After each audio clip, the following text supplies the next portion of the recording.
Bonjour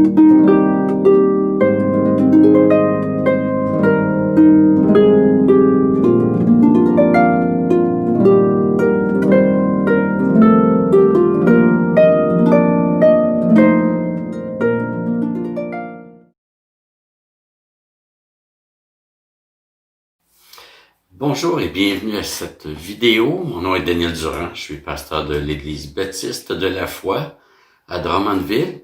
Alors, dans le cadre de la série sur l'Épître aux Romains, comme j'avais mentionné, j'ai décidé de faire un excursus sur la question d'un apôtre. Qu'est-ce qu'un apôtre? Alors, un excursus, c'est comme une petite sortie qu'on fait dans une série pour s'arrêter sur une notion précise, faire un développement plus complet, parce que il me semble que c'est important pour qu'on sache comment recevoir un livre. On doit le recevoir comme venant d'un apôtre. Alors, ça implique quoi? Excusez-moi. Et aussi parce que à notre époque, c'est un sujet qui suscite quand même quelques controverses. Donc, dans la première vidéo, on avait regardé la question des qualifications pour être apôtre. Donc, on est à notre deuxième vidéo où on va s'arrêter sur la question des fonctions. Donc, ce ne sont plus les critères, c'est plutôt la définition du ministère, même si il y a des recoupements là, parce que les qualifications visent à pouvoir appliquer certaines choses, donc il y a des recoupements, mais on va quand même regarder ça. Excusez-moi, donc avant d'aller plus loin, on va prier. Père éternel, combien nous sommes reconnaissants de ta création. Tu te révèles par elle, tu te fais connaître comme le psaume 19 nous l'enseigne dans les 7 premiers versets. Aussi dans Romains 1, tu en parles. Seigneur, combien tu manifestes tes bienfaits dans ta création. Tu nous donnes la nourriture, l'eau, la lumière, le cycle des jours, des saisons. Alors Seigneur, on est reconnaissant, on veut voir là un bienfait de ta part, mais on est reconnaissant aussi pour ta parole qui ne cesse de nous enseigner, nous découvrons constamment, Seigneur. Alors on te prie de bénir ce temps, Seigneur, que tu me donnes d'enseigner humblement et droitement, Seigneur Dieu. Tout tient par ta grâce. Et je te prie pour mes frères et sœurs que ça puisse être un temps béni aussi. Amen. Donc, on va apprécier les fonctions apostoliques sous 3 sous-points. Donc, le premier, c'est témoigner, le témoignage des apôtres. On va voir en quoi il est particulier. Ensuite, prophétiser. Prophétiser au sens c'est-à-dire avec une mission particulière de terminer le canon biblique. On va voir quelques textes. Donc, le canon biblique, c'est l'ensemble des livres considérés comme inspirés, ce qu'on retrouve dans nos Bibles protestantes. Et aussi, la troisième fonction, c'est de jeter les bases de l'Église. Jésus construit l'Église, mais il a placé du monde pour mettre ça en place. Donc, le premier point, témoigner. Pourquoi c'est particulier par rapport à ce que nous, on vit comme témoin, ou ce qu'on reçoit comme témoignage? C'est que nous, on reçoit un témoignage, mais il est différent de celui des apôtres. Et vous allez voir dans la première épître de Jean, s'il y en a qui ont leur Bible, je vous invite vraiment à tourner. Et 1 Jean, chapitre 1, les 3 premiers versets nous disent « Ce qui était dès le commencement, ce que nous avons entendu. Ici, il parle vraiment du cercle apostolique. Le nous, là, c'est nous les apôtres. Ce que nous avons entendu, ce que nous avons vu, ce que nous avons contemplé et que nos mains ont touché concernant la parole de vie. Et la vie a été manifestée. Nous l'avons vu. Nous en rendons témoignage et nous vous annonçons la vie éternelle qui était auprès du Père et qui nous a été manifestée. Ce que nous avons vu et entendu, nous vous l'annonçons à vous aussi, afin que vous aussi, vous soyez en communion avec nous. Or, notre communion est avec le Père et avec son Fils, Jésus-Christ. Alors, ici, Jean insiste pour dire que Jésus a choisi du monde pour avoir une proximité particulière avec le mandat de le faire connaître au monde. Il y a d'autres personnes qui n'étaient pas apôtres, qui ont vu, qui ont entendu, mais ils n'ont pas entendu autant que les 12. Jésus a enseigné aux 12 à plusieurs reprises. Les autres qui gravitaient n'étaient pas là. Souvent, Jésus prenait les 12 à part. Jésus mangeait avec eux. Alors, même s'il y en a d'autres que les 12 apôtres, il y avait pas la même proximité. Alors, Jean ici semble s'intéresser, mettre le focus sur ceux qui ont suivi Jésus puis qui ont le mandat. Il dit, nous vous l'annonçons à vous aussi. Donc, ceux qui n'ont pas été les premiers témoins, et ça nous concerne, afin que vous aussi, vous soyez en communion avec nous, pour qu'on puisse avoir la même foi que les premiers apôtres. Ben, ils nous ont communiqué cela, et nous, notre foi, elle est bâtie sur ce que nous recevons des apôtres. Le témoignage des Écritures dans le Nouveau Testament. Alors qu'eux recevaient leur témoignage directement, c'est-à-dire ils étaient les premiers témoins. Okay? Et c'est ce qui explique, et on l'avait vu dans les qualifications, mais c'est ce qui explique l'exigence lorsqu'il a fallu remplacer Judas. Acte 1, versets 21 et 22. Ainsi, parmi ceux qui nous ont accompagnés tout le temps que le Seigneur Jésus allait et venait avec nous, depuis le baptême de Jean jusqu'au jour où il a été enlevé du milieu de nous, il faut qu'il y en ait un qui soit avec nous, témoin de sa résurrection. En tant que témoin, les apôtres avaient cette mission bien particulière, donc de témoigner de ce qu'ils avaient vu, entendu, touché, etc. Je sais, je l'ai mentionné dans la première vidéo, l'apôtre Paul est une exception qu'on verra à la fin. À la fin, c'est probablement dans une autre vidéo, à la fin de cette mini-série qui est un excursus. Donc, ils avaient cette fonction de témoigner. Et en plus, avec ce témoignage apostolique, ils avaient une mission aussi très particulière, celle de communiquer le Saint-Esprit là où il passait. On avait lu en Acte 8, lorsque Philippe évangélisa la Samarie, on avait vu que Philippe n'avait pas imposé les mains aux Samaritains. Et là, il y a quelque chose de révélateur ici. Et je vous relis les versets 14 à 17 de Acte 8. Quand les apôtres qui étaient à Jérusalem apprirent que les habitants de la Samarie avaient reçu la parole de Dieu, ils leur envoyèrent Pierre et Jean. Ceux-ci, descendus chez eux, prièrent pour eux afin qu'ils reçoivent le Saint-Esprit.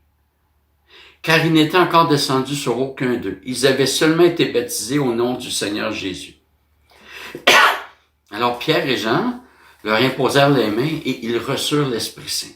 Et dans la dernière vidéo, j'avais dit, mais pourquoi est-ce que Philippe n'a pas imposé les mains?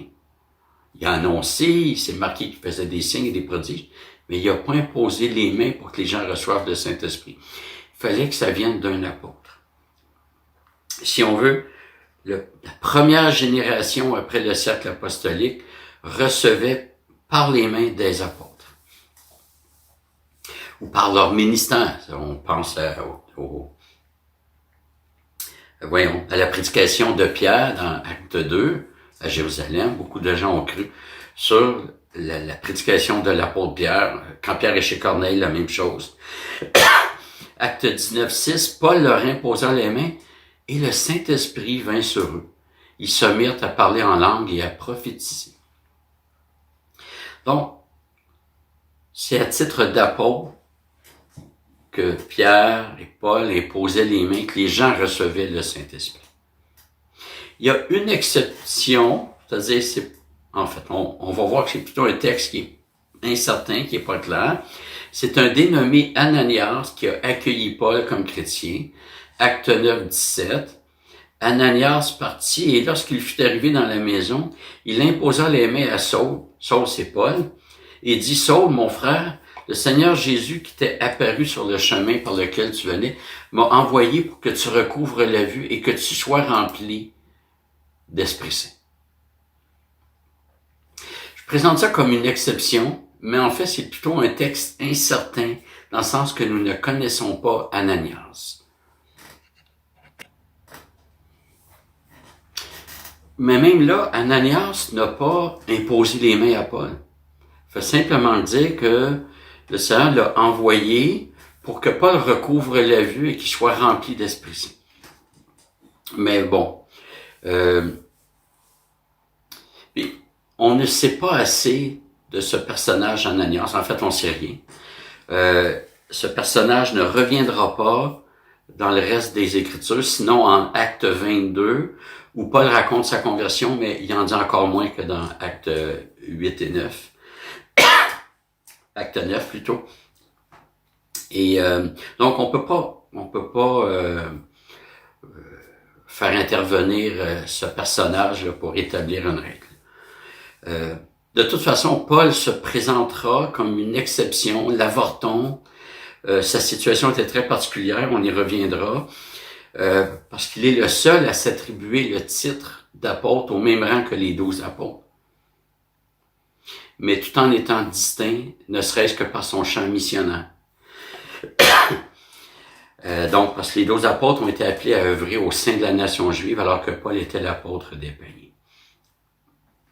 Donc, la première fonction de l'apostolat, c'est d'être témoin, de témoigner de la vie du Christ, de sa résurrection. Et ça nous amène à la deuxième fonction. Puisqu'ils ont été les témoins, ils ont été les personnes tout indiquées pour écrire les livres du Nouveau Testament que nous avons. Ils les ont écrits ou ils ont supervisé, croyons-nous, la rédaction. On le voit, c'est ce que la tradition rapporte, mais on voit dans les actes que Luc, qui n'était pas apôtre, a travaillé très étroitement. Il a même voyagé avec Paul. Marc a travaillé avec Pierre. Donc, il y avait quand même une proximité apostolique. Et ce qui nous aide aussi, c'est que Pierre, dans son épître, reconnaît le caractère inspiré des lettres de Paul. Et dans une de ses lettres, je pense que c'est dans Timothée 5, quand Paul parle des anciens, qui dit que l'ouvrier mérite son salaire, Paul a pris ça dans l'évangile de Luc. Donc, Paul reconnaît le caractère canonique inspiré des écrits de Luc, et Pierre reconnaît le caractère inspiré des écrits de Paul. Donc, Pierre reconnaît Paul et Paul reconnaît Luc, donc Pierre reconnaît aussi Luc du coup, parce que si Paul avait erré concernant Luc, Pierre aurait pas pu dire que Paul était inspiré. Voilà. Donc, la fonction apostolique consistait aussi à écrire, mettre par écrit. C'est ce qu'on a lu dans 1 Jean, ce que nos mains ont touché, ce que nos yeux ont vu, etc. Nous vous l'annonçons. C'est une épître que Jean est en train d'écrire. Alors que nous, tout ce que nous croyons de Jésus vient de ce que les apôtres ont rapporté et mis par écrit dans le Nouveau Testament. Comme je vous ai dit, j'ai parlé de Marc et Luc, qui n'étaient pas apôtres, qui ont écrit. Il y a l'épître aux Hébreux qui est disputée. Certains l'attribuent à Paul, mais je suis d'avis que ça ne peut pas être ni Paul, ni un autre apôtre, en raison de ce que l'auteur a écrit au chapitre 2, versets 3 et 4, c'est-à-dire que l'auteur se place à l'extérieur du cercle apostolique. Je dirais que c'est l'argument principal d'une très grande majorité des théologiens pour dire que ce n'est pas ni Paul ni un autre apôtre. Ça contreviendrait à ce que Paul a écrit dans Galates quand Paul dit que son évangile, il ne l'a pas reçu d'un homme, mais du Seigneur directement. Puis dans Hébreux 2, versets 3 et 4, l'auteur se place parmi ceux qui ont entendu, qui ont reçu le message de ceux qui ont suivi Jésus, donc du cercle apostolique. Et donc, quand on lit le Nouveau Testament, on est en face d'écrits rédigés par ceux qui ont vu et entendu le Seigneur. Rédigés ou à la limite supervisés. Alors, on verra encore une fois que Paul a écrit beaucoup de livres du Nouveau Testament. Et je pense qu'il a écrit la majorité des livres, mais c'est une situation particulière que l'on regardera plus tard. Ça m'amène à un sous-point, puisque personne ne peut être témoin de la vie du Christ sur terre présentement. Il n'y a personne qui peut dire, moi, j'ai vu Jésus marcher je l'ai suivi pendant son ministère terrestre, etc. Mais il n'y a plus d'apôtres pour rédiger un écrit, ou du moins, excusez-moi, j'ai un petit bug.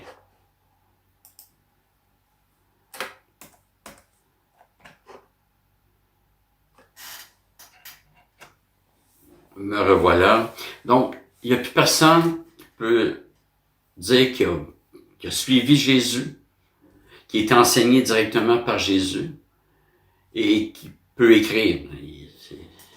Cette personne-là devrait avoir 2000 ans ou près de 2000 ans. C'est un point majeur en faveur de la fin du canon biblique, c'est-à-dire on n'a plus à attendre d'autres livres pour compléter la Bible. Ceux qui sont tombés dans ce panneau sont tombés de haut. Tous ceux qui ont voulu ajouter à la révélation s'en sont distanciés, en fait. Que ce soit les témoins de Jéhovah qui ont affirmé dans une de leurs revues que les écrits venant de la maison mère, ce qu'on appelle la Watchtower, sont à considérer au même niveau que les écrits des apôtres. Ils croient que ce qu'ils appellent le collège d'Anciens a la même autorité que les écrits apostoliques. Les adventistes du 7e jour affirment que les écrits d'Ellen White sont inspirés aussi.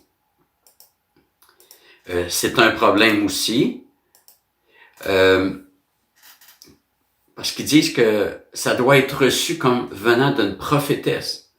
Et il me semble que tout récemment, ils ont retiré cette exigence-là, mais pendant longtemps, pour devenir adventiste, il fallait adhérer à cette idée que les écrits d'Ellen White sont inspirés, doivent être reçus pleinement comme paroles inspirées.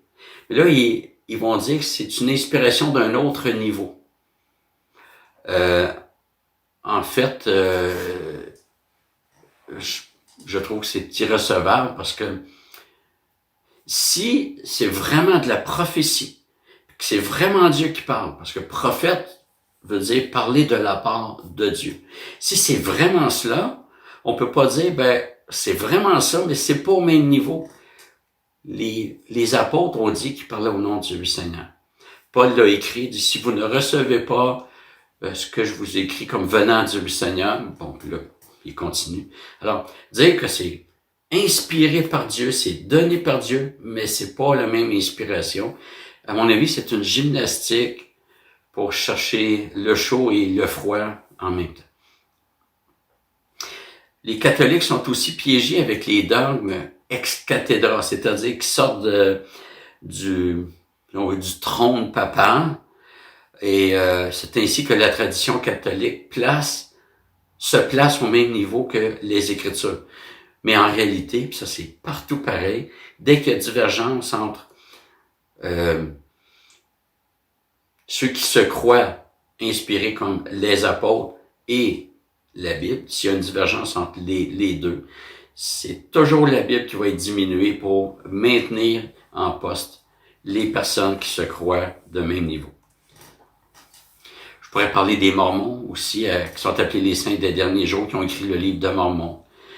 Ce qu'on doit retenir, c'est que le canon biblique est terminé.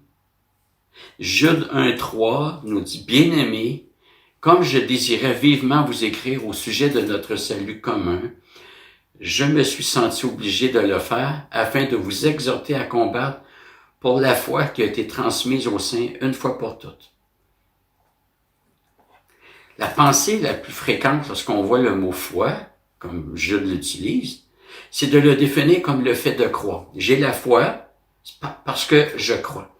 Mais c'est pas le seul sens du mot. Le mot foi signifie parfois dans la Bible le contenu de la foi, c'est-à-dire ce qui doit être cru, le credo. Et c'est dans ce sens que nous trouvons dans l'épître de Jude. Ce qui a été transmis aux saints une fois pour toutes, la foi qui a été transmise n'est pas l'acte de croire, c'est le contenu qui doit être cru. Et je dis que ça a été fait une fois pour toutes. On retrouve ce sens dans Galates 1.23 où il est question des débuts de Paul en tant que chrétien. Les églises avaient seulement entendu dire « Celui qui autrefois nous persécutait annonce maintenant la foi qu'il voulait alors détruire. » Alors, quelle est cette foi qu'il voulait jadis détruire, sinon le contenu, le credo de la foi chrétienne? Donc, les apôtres, témoins privilégiés, mandat particulier, une notoriété, une crédibilité unique. Et c'est pourquoi l'Église, selon Acte 2.42, est celle qui persévère dans l'enseignement des apôtres. Acte 2.42 mentionne ça, il persévérait dans l'enseignement des apôtres. Il n'avait pas à persévérer dans la recherche de nouvelles révélations. La troisième fonction des apôtres, c'était d'établir le fondement. Et encore une fois, on va voir que ça place les apôtres dans un ministère unique. Éphésiens 2.20, Paul écrit, « Vous avez été édifiés sur le fondement des apôtres et des prophètes, Jésus-Christ lui-même étant la pierre de l'angle. » D'abord, dans ce texte, le texte original met apôtres et prophètes comme désignant la même personne, les mêmes personnes. C'est pas vous avez été édifiés sur le fondement des apôtres ainsi que des prophètes, mais vous avez été édifiés sur le fondement des apôtres et prophètes. Si je dis à l'Église, ceux qui sont pères et qui ont moins de 40 ans, c'est pas deux catégories, c'est ceux qui répondent aux deux critères. Les apôtres et prophètes, pour ceux qui ont étudié l'académie biblique, en fait, on appelle ça un endiadis. Ça veut dire utiliser, communiquer une seule notion à travers deux termes.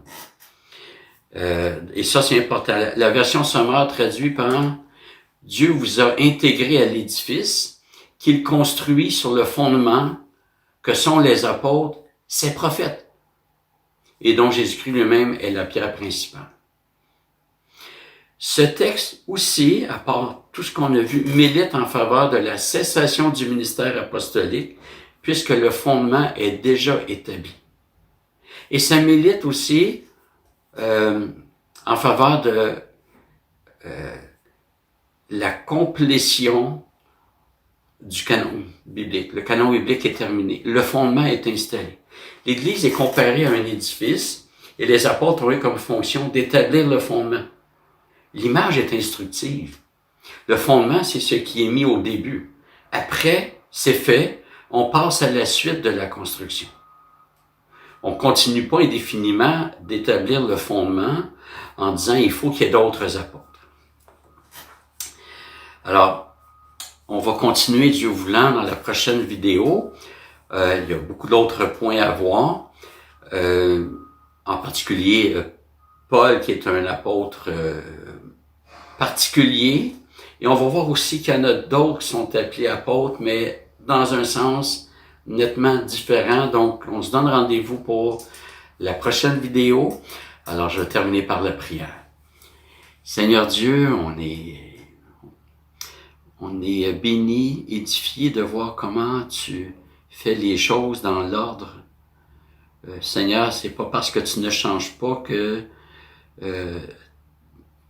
tu ne déploies pas ton plan dans des étapes particulières. On le voit que le passage de l'ancienne à la nouvelle alliance montre que tu travailles dans un développement.